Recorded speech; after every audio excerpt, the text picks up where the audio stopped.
Welcome to the Dr. America Show here on the WEAC Radio Network. I am your host, Dr. Sanjeev Sriram. Thanks for tuning in again for another interesting episode. This week, I wanted to take some time to explore the Trans-Pacific Partnership. It's a free trade agreement that you might have been hearing a lot about in some other areas of the news, but maybe not so much in health. And it might kind of sound like an interesting or odd choice of news stories for a doctor to be weighing in on. But I can tell you that part of the reason why I'm weighing in on this was because I'm not the first doctor to talk about the Trans-Pacific Partnership, TPP. And the way it came to my attention was when groups that I really respect, like Doctors Without Borders, the American Foundation for AIDS Research, activists who care about Medicare, when all of them started expressing concerns and skepticism about the TPP free trade agreement, I decided I wanted to take a closer look and get a better understanding of what's going on. And when I did, I was actually really surprised by how much this free trade agreement actually has a big impact on patient care, on medications, on public health campaigns. And so I felt that we need to take some time on the Dr. America Show to explore this a little bit more in depth. And, just to kind of help you guys set up some boundaries, I'm not going to spend too much time going into some of the labor issues that I feel my colleagues on WEAC Radio have done an excellent job covering. And I'm not going to spend too much time covering the legal issues, which I feel other attorneys have spoken very knowledgeably about their concerns with the legal framework of the Trans-Pacific Partnership. What I really want to kind of focus on is what's at stake for health, what's at stake for patients, what's at stake for public health campaigns, and what can we do about it? So I'm really excited for today's show, actually, because we're going to be exploring something that is a little bit off the beaten path of regular health and medicine news. And we've got a really great guest. I'm really excited to introduce her to you guys. Her name is Eva Dominguez. She serves as a legislative representative at the Alliance for Retired Americans here in Washington, D.C. In March 2013, she also became the executive director of Latinos for a Secure Retirement. And prior to her current positions, Eva served as a senior policy advisor to Congressman Robert Wexler of Florida. And in that capacity, Eva advised Congressman Wexler on healthcare policy, including Medicare and Medicaid, pensions, veterans, and foreign policy issues in the Western Hemisphere. Prior to her time on Capitol Hill from 1990 to 96, she worked for then Florida State Senator Robert Wexler, and from 1988 to 1990 for Florida House Speaker Tom Gustafson. And Eva has debated retiree issues and its effects on Latinos on Univision, including Perspectiva Nacional with Armando Guzman. She has also been a guest on several radio shows, and now including Dr. America, including Cara a Cara con las Financias on KTNQ 1020 AM, AARP's Viva su Segunda Juventud, and Pivot Point with Maya Rockymore. It's a big mouthful, that last sentence, so sorry if I stumbled there a little bit. Eva, thanks so much for joining us today. Thank you so much for having me on the show, Dr. America. So, I wanted to kind of take our time with the Trans-Pacific Partnership because I feel like there's a lot of moving pieces on this puzzle, which I don't know if all of our listeners are familiar with. And, I guess what I wanted to start with was, I had been seeing in the news about this thing called Stop Fast Track. What does that mean? Like, what is Fast Track and why are we trying to stop it? Sure.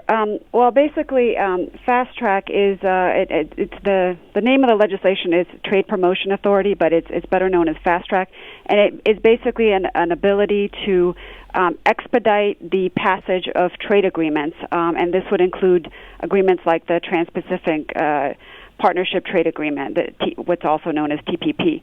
So Fast Track is just a process that Congress would pass before tackling TPP, and it just would allow for an up or down vote of trade agreements.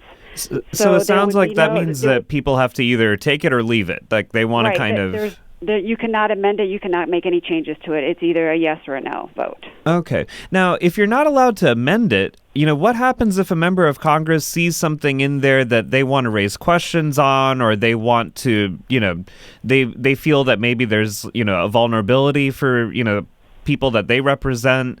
Does that member of Congress not have an ability to even question it?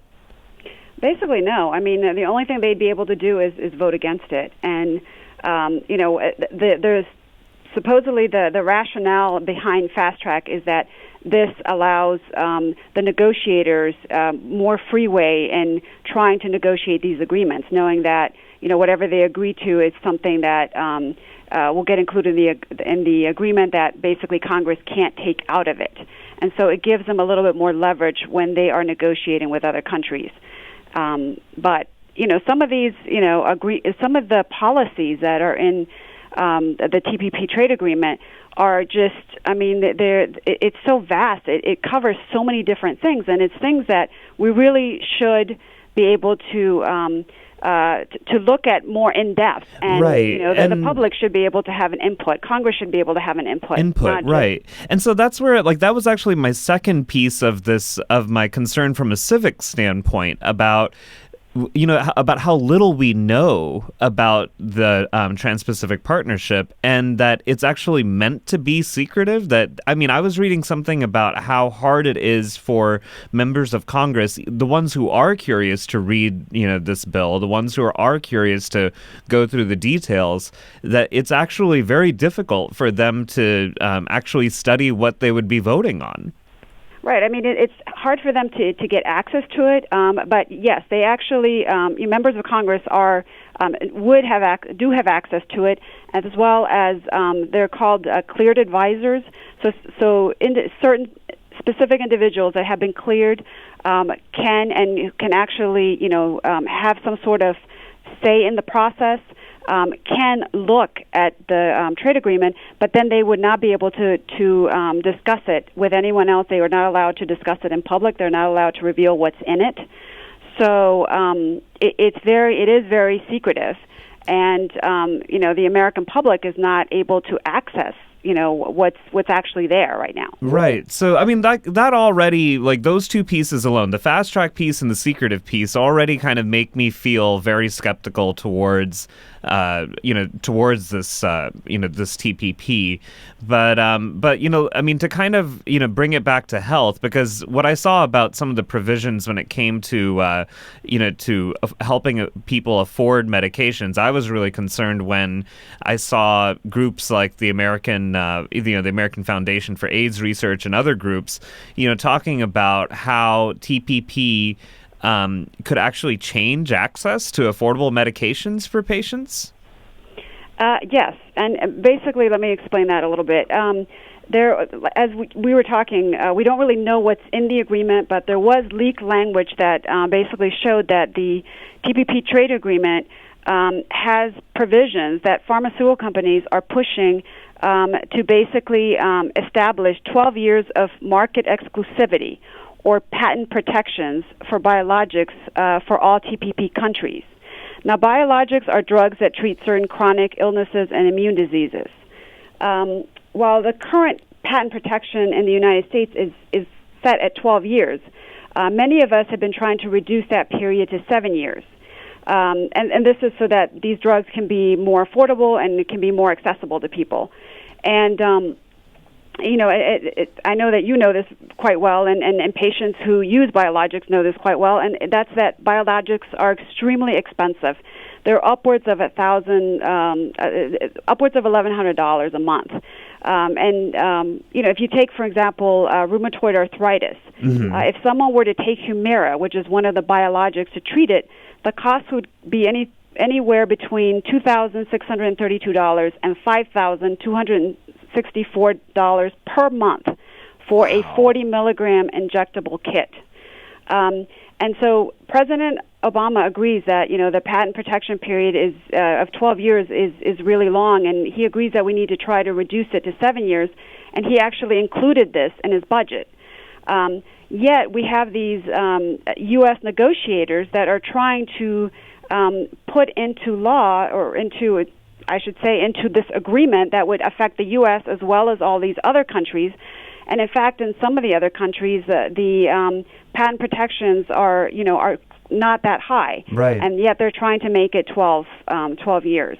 And so, this is something that would affect, as you know, it would affect people suffering from rheumatoid arthritis, multiple sclerosis, Crohn's disease, psoriasis, psoriatic arthritis, chronic pain, and even some forms of cancer. Right. So, and I mean, and the thing is, like, all the diseases that you just listed off, I mean, as a physician, as somebody who's taking care of patients with those conditions, I think the conditions are enough of a burden to bear. I mean, it's enough pain and suffering to have to contend with any one of those conditions that you just listed off. But then it feels like this is, adding insult to injury by making these medications, which are there. I mean, like, it's not that science hasn't invented something to treat people, with these conditions. The science has done its job, but we're going to let businessmen and lawyers, stop access? Right, and the thing is, like, what good is medication if people can't afford it? And so we think that, yes, these companies should be able to get some patent protection so that they can get back some of their investments, but, there is a limit, and we don't think that they should be, they should be pushing to, to have to increase this and to really deny people who need medications, these life-saving medications. So, and I've heard similar concerns from, from groups that are trying to do right by patients with AIDS and HIV. And then, the next set of health experts that I found compelling to hear from were from those people who were concerned about how can public health agencies implement their campaigns to, keep their populations healthier when they're being told by their government and by, people from the TPP crew, if you want to call them that, that, by doing a public health campaign, they might be in violation of TPP. And I just found that, striking that, public health groups are going to be, restricted by a free trade agreement. And have you heard much about this? Are there examples of this already happening? Well, yes, let me explain what it is. Basically, in this country, we have various public programs that pay for prescription drugs for low-income beneficiaries, for seniors, the disabled, for veterans. And these are, programs like the Veterans Administration, Medicaid, the Part D prescription drug program under Medicare. In order to participate in these programs, pharmaceutical companies must provide the government with either rebates or some sort of discount. However, there's actually under TPP something known as investor-state dispute resolution, and this would allow a foreign corporation or a subsidiary to sue a government if their profits were being undermined. So basically, these foreign drug companies, or it could be a U.S. company that has a subsidiary overseas, could make the case that under these public programs, by the mere fact that they have to provide these discounts, that's eating into their profits and it is in violation of the trade agreement. And they could bring up a lawsuit against the government for these. So they could bring a lawsuit against the Medicare program if the agreement is allowed to go forward. Right. And, I'm glad that you brought up the investor-state dispute settlement, because what I found really concerning was that, that this would actually give big tobacco an opportunity to tell countries that wanted to put warning labels on cigarettes, like countries that haven't done that yet, that they could actually tell these countries in an ISDS that they are cutting into big tobacco profits when they try to warn people about the dangers of smoking. Absolutely. I mean, they could totally do that. And there are all kinds, and it's not just, subject to, health. It's all kinds of areas. It's the environment. It's a number of things. But we already know of cases going forward. In fact, I know there's a case in Germany where they've decided to, after the big accident in Japan, to not have nuclear energy. And the company that's decided to invest in Germany now is suing the German company for them trying to make to basically make their country nuclear free and be more be safer for the German public. So this is, it could be anything, but yes, absolutely. In the area of healthcare, this is very big as well. And, coming back to, to Medicare for a second, I was curious, one of the things that I found kind of striking about how TPP, strikes at home is this issue of using Medicare to pay for the Trade Adjustment Assistance, the TAA. And I guess, you can explain this better than I can about how the TAA helps workers who have been laid off. But then, Medicare is going to be used to pay. I mean, it feels like, we're already demanding a lot out of Medicare, and then, Medicare is going to be leaned on some more. Could you, help us make sense of this? Sure, absolutely. As you mentioned, trade adjustment assistance is something that kind of goes hand in hand with any trade agreement, and it basically basically provides assistance, things like worker retraining. They provide economic assistance. They provide help to cover for health coverage for displaced workers, and it's something that usually accompanies trade agreements, and it's something that our organization supports very much. However, the agreement that's pending before the Senate and in the House basically has Medicare paying for trade adjustment assistance for TAA, which makes absolutely no sense because, as you mentioned, Medicare. First of all, Medicare, has nothing to do with displaced workers. I mean, it's when people pay into the Medicare Trust Fund, it's to cover them when they retire or if they become disabled and they have access to Medicare. And when you put money into the Medicare Trust Fund, you expect that that's what they're going to use it for. But now the government is basically going to Medicare as a piggy bank to pay for different programs. And this has actually been done a couple of times where they've, tried to go to Medicare to provide funding for this. And in this case, we think that it's really horrific that they're actually doing this. I mean, and they're basically pitting displaced workers against seniors. And it really has no place in this at all. And we think it's a complete disservice. And as as an organization that advocates for retirees, we're really concerned about this portion of having the TAA be paid for by Medicare.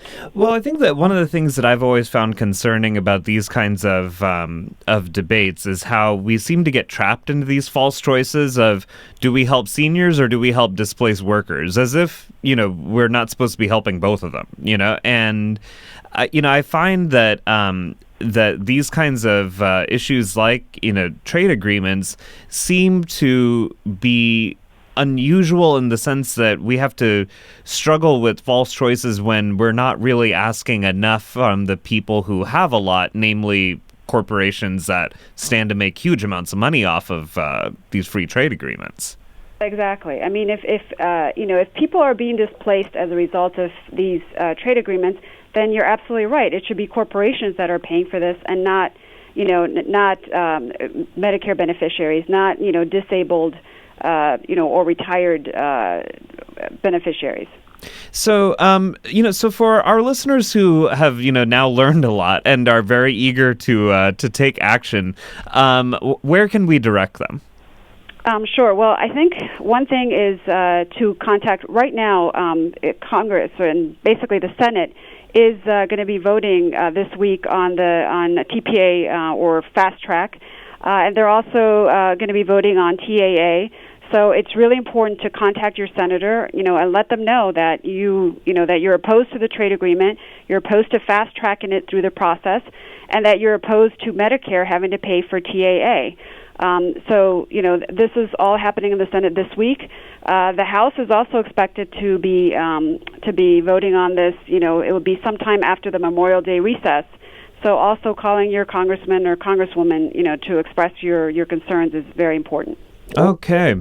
Well, Ms. Dominguez from the Alliance for Retired Americans, thank you so much for joining us today on the show. We really appreciate all these valuable insights. I think that this was a very helpful discussion for people who don't know very much about TPP to, get them started on the road of, learning more, doing more, and hopefully, keeping our priorities straight as we try to look after, patients, retirees, and workers. So thank you so much for joining us. Thank you for having me. Bye-bye. Okay, thank you. So, thank you guys for tuning in for this part of the program. I know that the, Trans-Pacific Partnership is, it feels complex. It can feel, very overwhelming to, go to your job and then you have to come home and learn about all of this. And, the way that I usually handle situations like this, is that whenever I'm faced with, okay, wow, I just had a long day in clinic seeing patients and now I'm trying to wrap my mind around something as complicated as the Trans-Pacific, partnership, is that I usually try to understand it from what I know best. And what I know best is, what I would want for my patients. And when I see, trade agreements that affect things that are so basic, like we've been talking about so far, the cost of medication, the ability for public health to actually do things for the greater good of the population, like educate them about the dangers of smoking. When I see that, when I see things that are really basic, like how do we control the amount of carbon dioxide in our air? How do we make our air cleaner, our water cleaner, so that we can breathe and drink it, comfortably? That's what's at stake in the Trans-Pacific Partnership. Even if we have a hard time understanding the nuances of the civics that are involved, of the legalities of the things involved, if our priorities are that we want, patients to be able to get the medication that they need in a timely way, in an affordable way, then this is not a good deal. If we believe that, we want, our air to be clean and our water to be clean, regardless of where we are, regardless of what side of the Pacific Ocean you live on, if you believe that your environment should be clean, then it's really hard to see how the Trans-Pacific Partnership is helping any of that. And so I would say that, if you know what your core values are, and as you're learning from this program, and as you go on to, look at the Alliance for Retired Americans materials on TPP, hopefully you will pick up that phone, talk to your senator, and do something about this, because trade agreements should not be rushed through Congress in a secretive way and then ultimately affect some of the most basic things in our lives, like the cost of medication and the cleanliness of our air. So take a moment, please call your senator, let them know what you think, and let's keep this discussion going. Trade agreements should not be secret. All right, thank you so much for joining us so far. We're going to be right back with more health news. You've been listening to the Dr. America Show here on the WEAC Radio Network. I am your host, Dr. Sanjeev Sriram, and we'll be back in just a minute.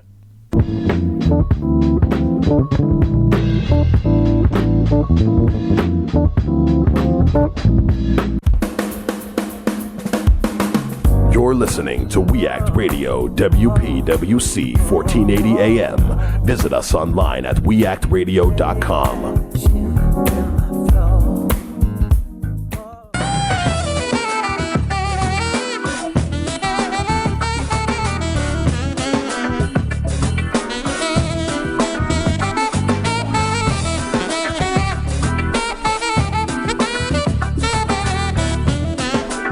Welcome back to the Dr. America Show here on the WEAC Radio Network. I am your host, Dr. Sanjeev Sriram. So in the first part of the program, we talked about the Trans-Pacific Partnership and, the things that could be causing some trouble for patients and families. I want to thank Eva Dominguez from the Alliance for Retired Americans for joining us and in giving us a lot of basic groundwork from which we can do our activism and hopefully, make the Congress see the light of economic and health justice for Americans and our brothers and sisters overseas. So in this next part of the program, I really wanted to respond to some interesting comments and criticisms that I got regarding the story that I covered last week about Louis Lang. Just to recap real quick, Louis Lang is a gentleman in South Carolina. He, had he had a problem with diabetes, and he was also a smoker. It started affecting the small blood vessels in his brain and in his eyes, and he was starting to lose his vision. Now, Mr. Lang is one of those people who does not believe in health insurance. He paid all of his medical bills up until this point, and even this current health situation wiped out his savings. But as he was starting to lose more and more of his vision, and as he was going broke, he realized that he was past the deadline for enrolling in Obamacare through the federal exchange. Because he lives in South Carolina, a state that has not expanded Medicaid, he did not qualify for that state's Medicaid program, and so he is now in the coverage gap. One of the 4 million Americans or 8 million Americans that we have talked about on this program repeatedly. And, Mr. Lang turned to the internet and started a GoFundMe fundraiser to raise money to help him pay for his medical bills. And to date, it looks like, last week I told you guys that he has $17,000 out of the $30,000 that he needs. Today, that number is up to $21,000. And I did mention that I had donated $10 to his fundraiser, and this actually triggered a lot of interesting responses. There were people who were upset at me for doing this because they felt that I was enabling his bad behavior or his bad principles. Other people were upset about, is this really sustainable? Because, there are a lot of Mr. Langs out there. And, how are you going to possibly, make this a method of taking care of their healthcare needs? So to all the, criticism and all of that, I do want to take some time to address that because there are some, perfectly valid points and some really not so valid points that were brought up in the comments that I've heard so far. So for my first point is that whenever I have talked about health justice for all on this program, I meant all. I did not mean, health justice for all who agree with my, progressive principles. I do not mean health justice for all who are perfect in their ideologies and perfect in their words and perfect in their actions.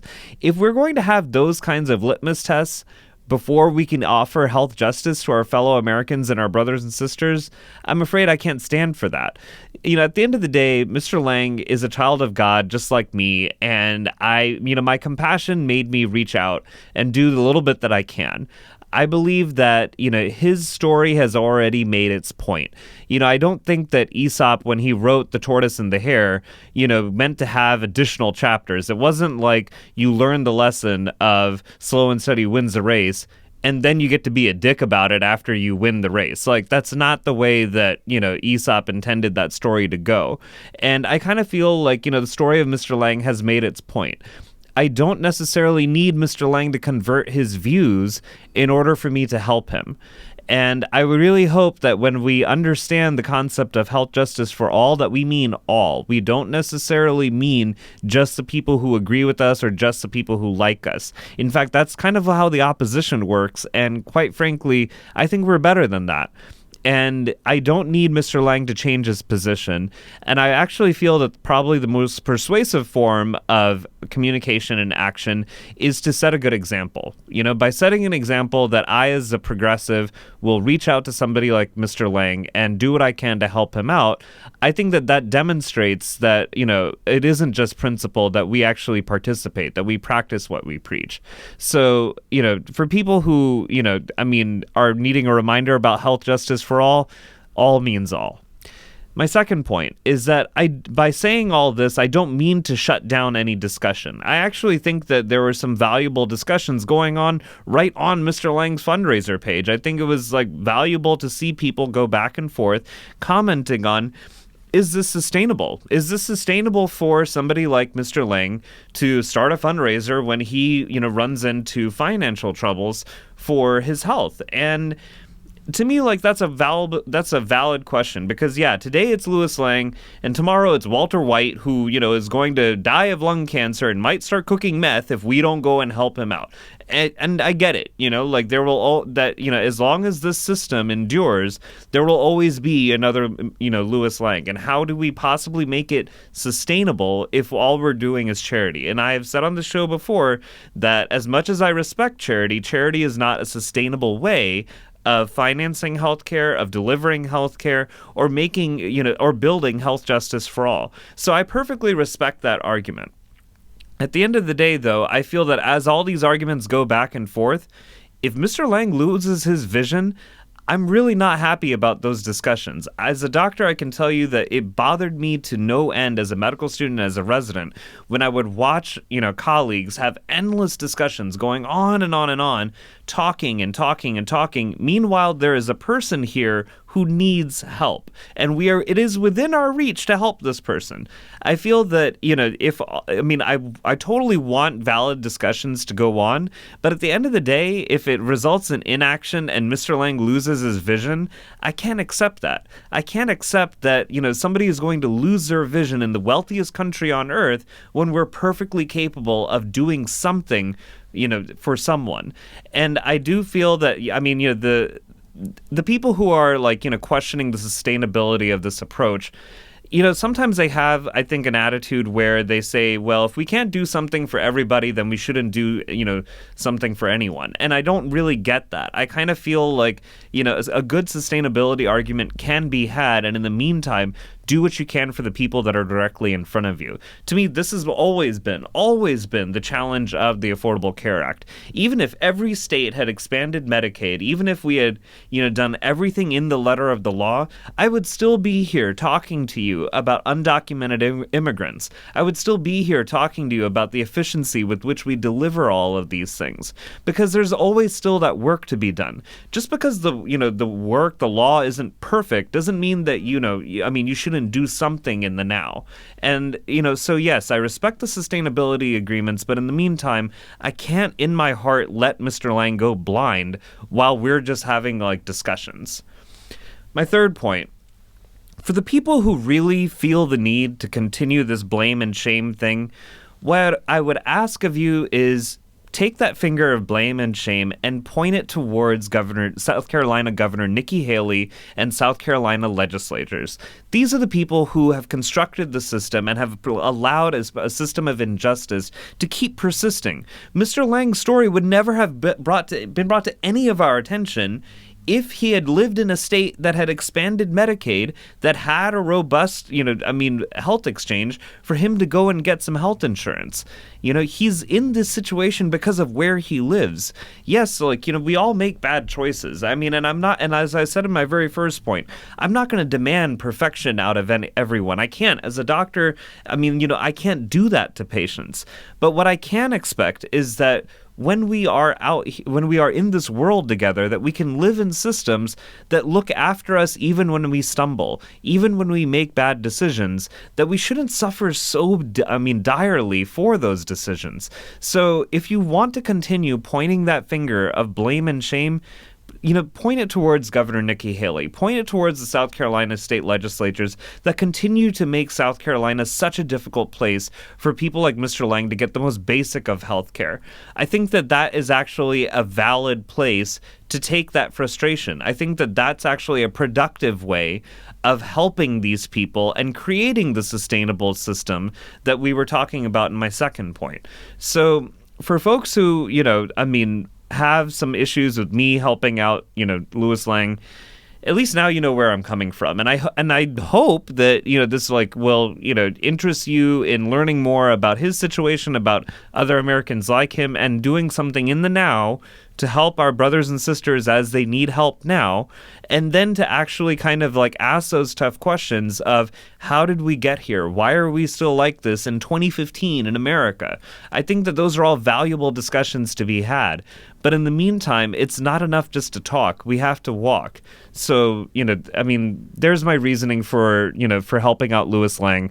I know that it's not, the most polite way of handling this situation, but I felt like I owed you guys, my listeners, a bit of of an explanation for where my mind is coming from and what the values of the show are, because as much as I believe that, the people who gave, Mr. Lang his politics, the people who are like leading that ideology, I do want to see them defeated. Don't get me wrong, but I don't think that we necessarily have to destroy in order to defeat. I think that it's enough to defeat and then say, okay, you were wrong before, but now we need you to come back into the fold and be part of this perfect union called America. That's where I'm coming from with a lot of my frustration on this show. I don't mean for our enemies to be destroyed. I mean for them to be defeated where they are wrong ideologically, and then to be brought back to the fold so that they can be part of our perfect union.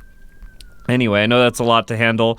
Thank you for hearing me out. You've been listening to the Dr. America Show here on the We Act Radio Network. I am your host, Dr. Sanjeev Sriram, and we'll be back in a bit.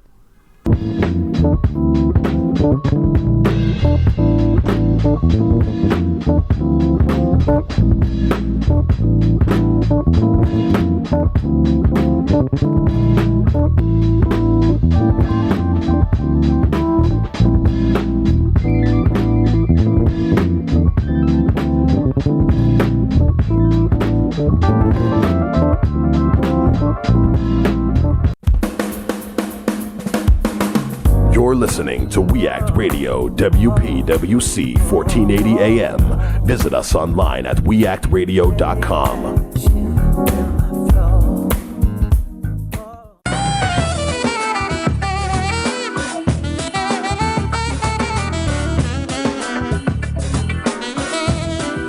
Welcome back to the Dr. America Show here on the We Act Radio Network. I am your host, Dr. Sanjeev Sriram. So in this last segment of the show, I just want to cover a couple of interesting stories that have been going on in the world of health news and medical news lately.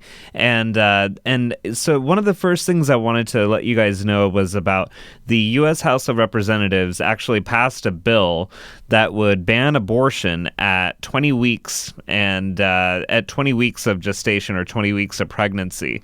And this is a ban that would apply nationwide because it was passed by the House. And this was a piece of legislation that it needs to make its way to the Senate. And if it does get passed in the Senate, which seems unlikely because Democrats will more than likely filibuster the law, and even if it does manage to get passed by the Senate, the President Obama is going to veto this ban on the 20-week ban on abortion at 20 weeks, and for a lot of people out there that might feel like that's news that's a relief. And the thing is, the reason why I want to actually take some time to talk about why this is dangerous legislation, even though it is unlikely to pass, because the Republicans in the House do not have the number of votes that they need to get a 2/3 majority to override the president's veto. This is still bad legislation, and this kind of legislation can pop up in state houses where these kinds of obstacles are not going to be there to block it. And it's helpful to understand just what we're talking about when we talk about a ban on abortion at 20 weeks. And it helps to kind of understand a few facts. Okay, so when you look at the American College of Obstetrician and Gynecologists and what they teach us about how what the situation is with abortions in America, the first thing that they're going to tell you is that abortions are trending downward. That's largely because of people having more options for birth control.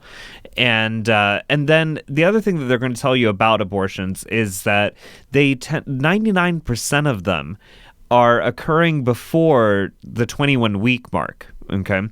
And a lot more of them are even occurring much earlier than that. It is a very, very, very rare thing for a woman to seek an abortion or get an abortion procedure done at a pregnancy that is 20 weeks old. And the reason why it happens, from a medical standpoint, is because at that stage of pregnancy, there are things that can occur that are, very, very, very, very dangerous to the mother's health. I mean, she could die. And women have died from pregnancies that, go in this direction.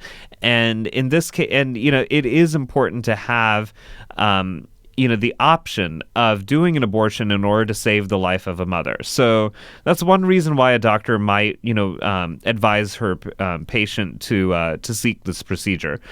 The other reason why is that there are very rare, extremely rare, but very severe abnormalities that can happen to the growing fetus, where it would be, deadly for that fetus to go on developing. And if that fetus were to go on developing, not only would it be deadly for the fetus, but again, it poses threats to the health of the mother. And it is extremely unlikely for a fetus with some of these conditions to be born alive, that they would be born for, less than, a minute, and they would rapidly decompensate just because there were problems in, the biology of the fetus as it was growing. And these kinds of complications are very rare, but they are very severe. And again, it helps to have the option to do an abortion in order to protect the health of those involved.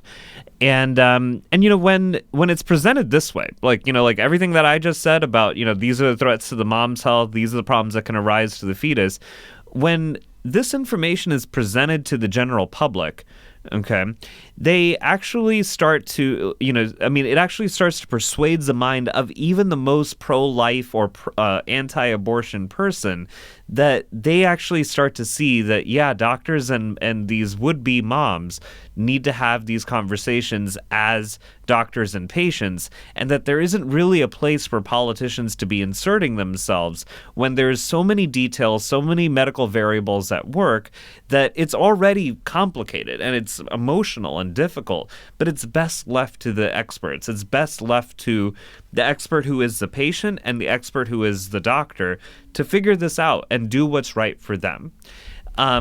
And so, the thing about these kinds of bans is that it ignores all of that, and it plays into these red meat politics that are really, really unfair to.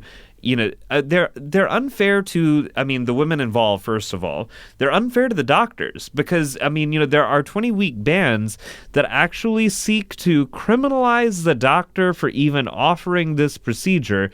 And you can already tell that somebody who is willing to punish a doctor like this is not paying attention to the context. They're clearly not paying attention to the science and the medicine involved in the scenario where the physician is trying to help their patient. And so the thing is, when we set up these bans, or when we set up the politicians to, vote on these bans and then implement them, we are really undermining the most basic relationship of doctor and patient. We're undermining a system of science and health that is really trying to guide those decisions between patient and doctor. And I think that it's actually bringing out the worst in our democratic processes, where we're denying ourselves a chance to actually learn, okay, do we need laws in this situation? Do we need laws that, get in the way of doing an abortion? Or do we need laws that actually protect the doctors so that they can be trained in how to give advice when these rare situations arise? Can we set up policies either at medical schools or in state houses that are running the medical schools to make sure that we have enough doctors who are adequately trained? Because once again, we're living in America in 2015. It's the richest country on the face of the earth and probably in all of history that is, and we're going to let women die from pregnancies that they can't carry without posing a risk to their own health, and that we're going to do this in order to satisfy the petty politics of a very, very tiny fragment of the population that is actually out of touch with the science. And when they get back in touch with the science, they reverse their political position. I just feel that, that we need to, take the time to understand what these women are going through, to understand that these are heartbreaking decisions, and that, nobody really likes the idea of hearing another person suffering, but until you have heard it, I don't think that you're in a real position to be deciding what is right for somebody who is in that situation. So it's unfortunate that this 20-week ban passed the House. I am highly doubtful that it's going to make it out of the Senate, and even if it does, President Obama has pretty much made it clear that he's going to veto this piece of legislation. But as I was saying before, that's not stopping your local state house. So take your time to learn from groups like the American College of Obstetrician and Gynecologists. These are these are our American women's doctors. I mean, these are the people who do see what is going on at the front line of women's health care. And they can guide us on this, and they have. I mean, like, they did raise their voice, to the House, but they were ignored. I think it's time that we reverse that process and actually, listen to what these physicians have to say, because they're speaking, from experience, from science, and from on behalf of the women that they take care of.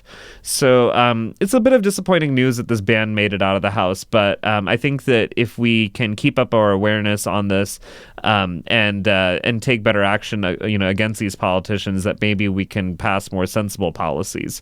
In other news in sexual health, this was actually a piece of positive news, and that is that in California, a judge has ruled against abstinence-only sex education for students.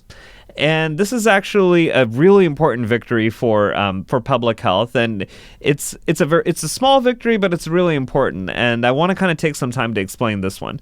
So this happened in Fresno County, California, and there was a Superior Court judge, Donald Black, who had to preside over this lawsuit against the Clovis Unified School District, because there were some parents who sued their school district because the district failed to offer comprehensive, medically accurate, objective, and bias-free sexual health education.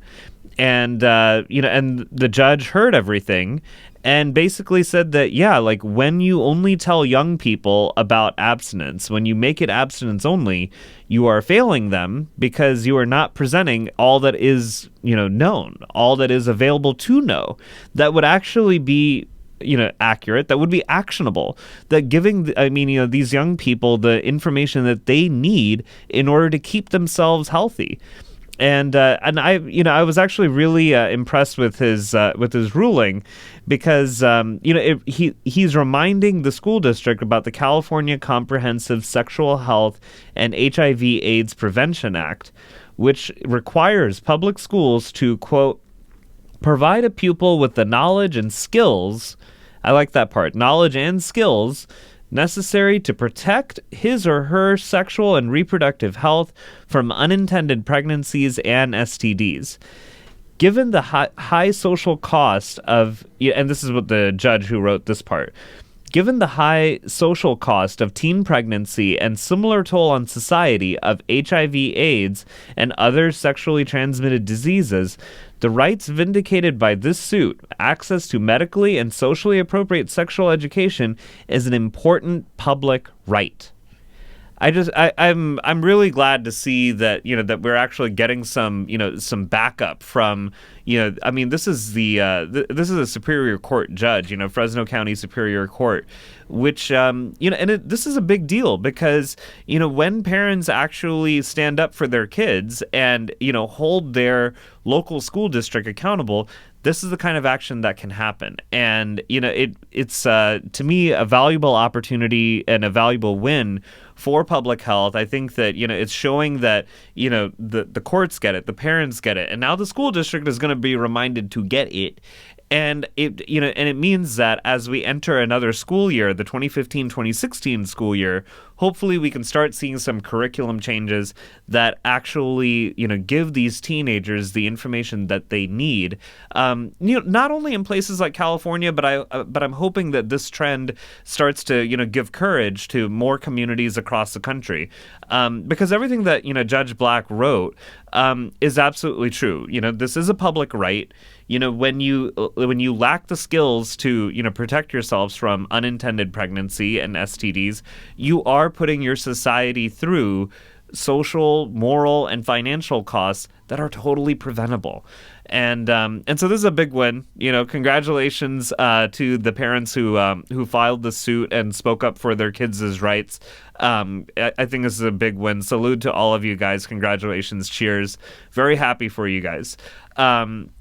The other big piece of positive news out of California is that the California Senate just passed a bill that would tighten up and pretty much remove the personal belief exemption from the vaccine laws that are out there.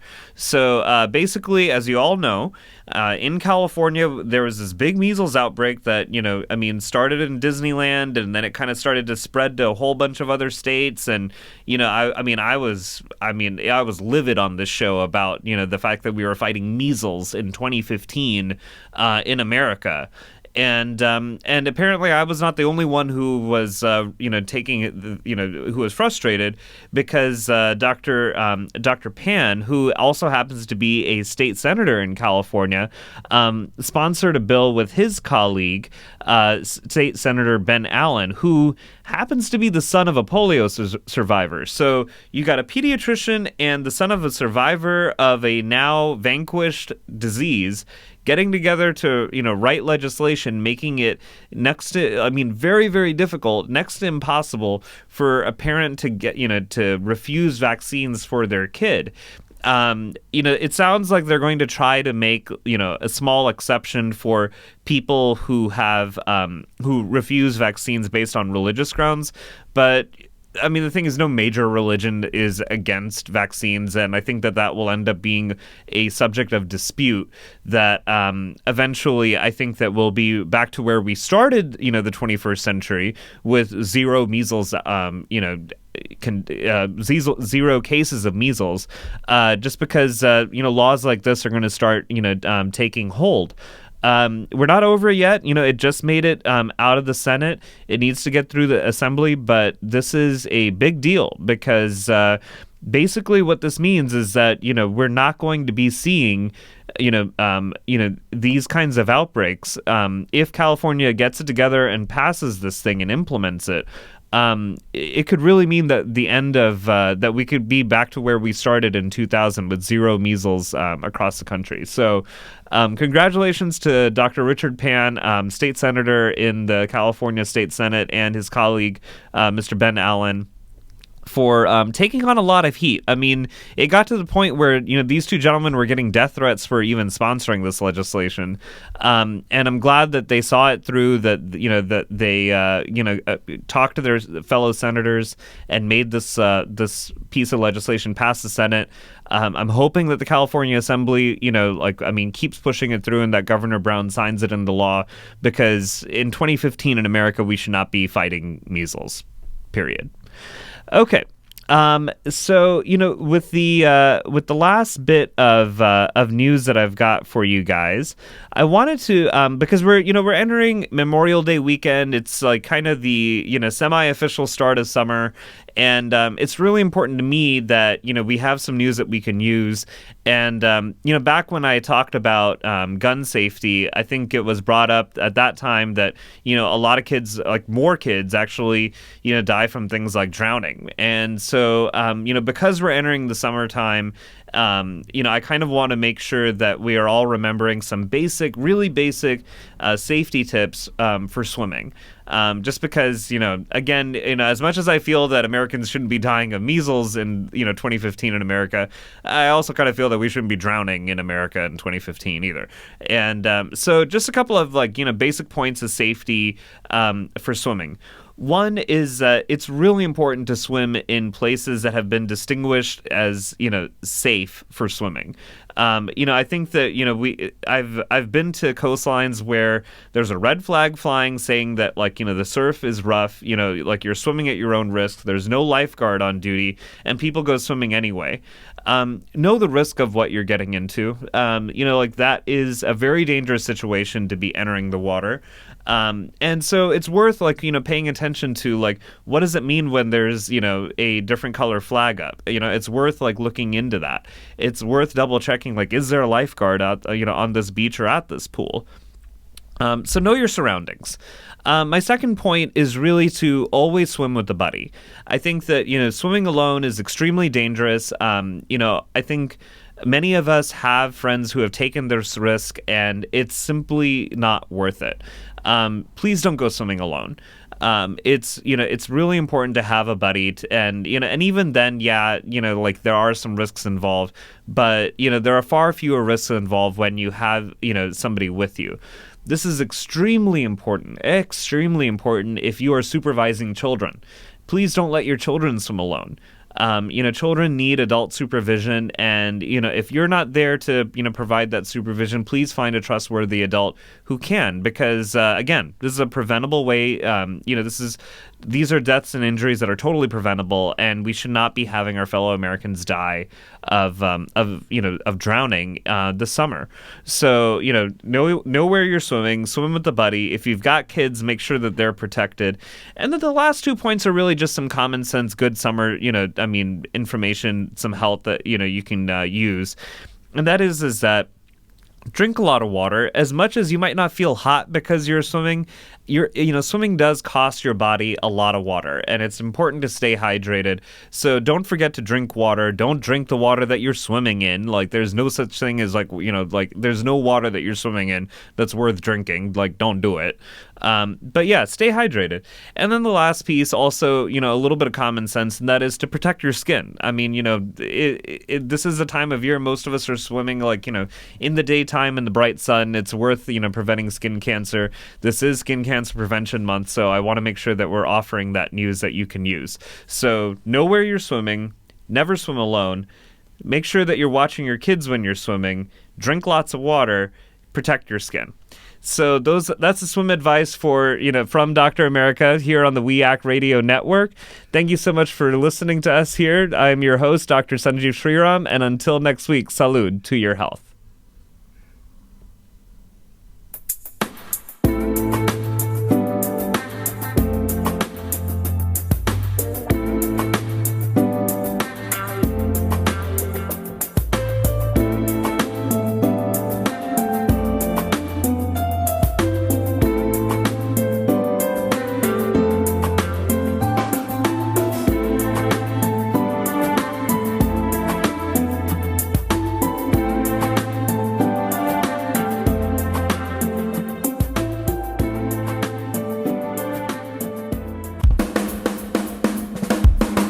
You're listening to We Act Radio, WPWC 1480 AM. Visit us online at weactradio.com.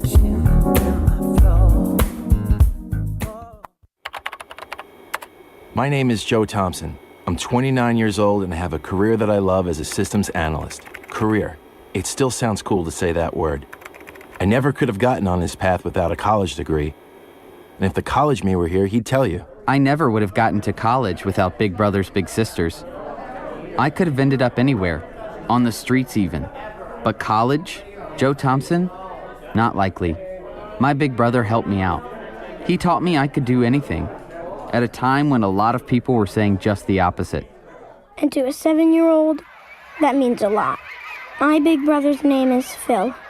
And Phil is the reason that this 7-year-old grows up to be a systems analyst. Whether you donate money or time, you're helping Big Brothers Big Sisters help a child. And that can last a lifetime. Start something today at bigbrothersbigsisters.org. Brought to you by Big Brothers Big Sisters and the Ad Council.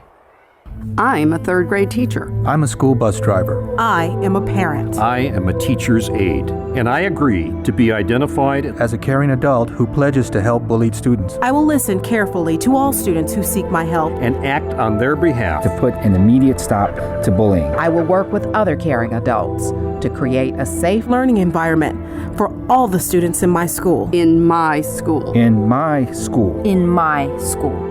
I'm Dennis Van Rokel, president of the National Education Association. Help us create safe, bully-free learning environments for all students. One caring adult can make all the difference. Be that adult and take the pledge at nea.org/bullyfree.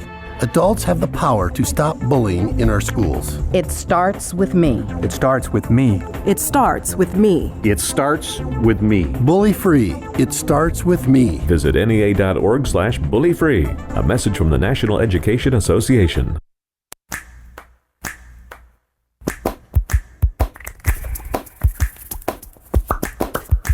Hands can do incredible things. They made every sound in this piece of music. But nothing compares to using them to help save a life. If an adult suddenly collapses, call 911, then push hard and fast in the center of their chest until help arrives. It's called hands-only CPR, and it's recommended by the American Heart Association. Visit handsonlycpr.org today. A message from the American Heart Association and the Ad Council. You're listening to We Act Radio, WPWC 1480 AM. Visit us online at weactradio.com.